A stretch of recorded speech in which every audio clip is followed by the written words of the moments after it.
താംബൂലം subscribe ചെയ്യൂ. അനുഗ്രഹീതമായ ദൈവികമായ അറിവുകൾ ഉടൻ നിങ്ങളിലെത്തും.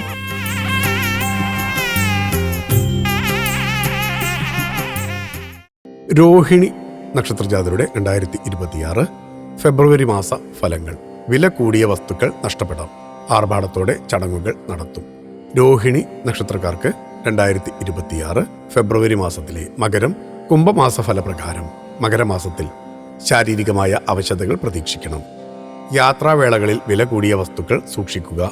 നഷ്ടപ്പെടാൻ സാധ്യതയുള്ള സമയമാണ് മുന്നിലുള്ളത്. കൈവശത്തിലുള്ള ഇലക്ട്രോണിക്സ് സാധനങ്ങൾക്ക് കേടുപാടുകൾ വന്നേക്കാം. അനാവശ്യ ചിലവുകൾ നിയന്ത്രിക്കാൻ കഴിയണമെന്നില്ല. കൂടുതൽ തുക വായ്പയായി സ്വീകരിക്കും. ജീവിത പങ്കാളിയുടെ ഷഷ്ടിപൂർത്തി ആർഭാടത്തോടെ ആഘോഷിക്കും. ബന്ധുക്കൾ ഒത്തുചേരും. കുംഭമാസത്തിൽ മരുന്നുകളുടെ വ്യാപാരത്തിൽ ഏർപ്പെടുന്നവർക്ക് സമയം അനുകൂലമാണ്. സാമ്പത്തിക ഉന്നതിയുണ്ടാകും. കൂട്ടുകച്ചവടം നഷ്ടത്തിൽ കലാശിക്കും. സംസ്ഥാനത്തിന് പുറത്തോ രാജ്യത്തിന് പുറത്തോ ജോലിയിൽ പ്രവേശിക്കാനോ പഠനത്തിന് ചേരാനോ അവസരമുണ്ടാകും. വിദ്യാർത്ഥികൾക്ക് പരീക്ഷകളിൽ പ്രതീക്ഷിച്ച മികവ് പുലർത്താൻ കഴിയണമെന്നില്ല. ദൈവാധീനമുള്ള സമയമാണ്. വഴിപാടുകൾ ഉത്സവനാളുകളിൽ കഴിപ്പിക്കുന്നത് ഉത്തമ ഫലം നൽകും. ഭക്തിയാണ് ശക്തി. താംബൂലം സബ്സ്ക്രൈബ് ചെയ്തില്ലേ? അറിവുകളാണ് മുന്നോട്ട് നയിക്കുന്നത്. ബെൽ ബട്ടൺ അമർത്തു. എല്ലാം ആദ്യം അറിയാം. ഭക്തി നിറഞ്ഞ മനസ്സിന് ശക്തി കൂട്ടാൻ താംബൂലം സബ്സ്ക്രൈബ് ചെയ്യൂ.